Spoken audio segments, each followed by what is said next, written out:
Do you remember when a bunch of billionaires died and like the whole internet celebrated?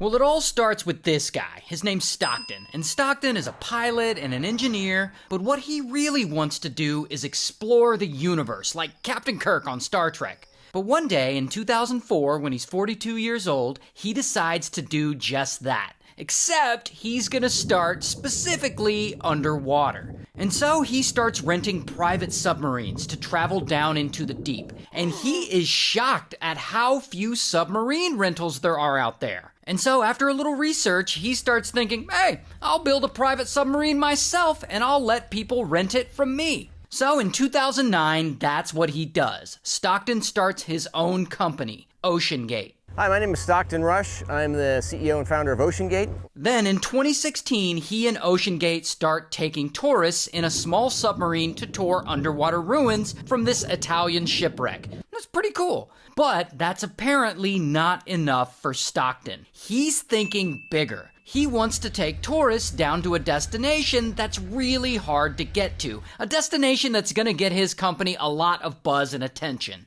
That destination, the wreckage of the Titanic.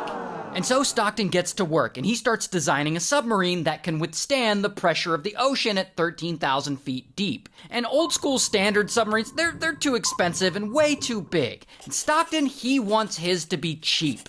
And so, boom, he starts building it. He apparently cuts some corners on the material he uses on it, and he adds a bunch of other pre-made parts so that OceanGate can save some money. And he also installs a Logitech video game controller to steer it. Now, he does get a lot of criticism for this, but I actually looked into it, and it's apparently not uncommon to use Logitech video game controllers to control certain parts of submarines. So he's not entirely crazy for installing one on his, apparently.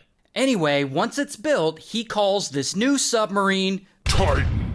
And it ends up being about the size of an SUV. And so Stockton tests the Titan without anyone inside to see if it can withstand the pressure, and actually, it holds up. And so it looks like his dreams are gonna come true. He's actually gonna get to explore the ruins of the Titanic.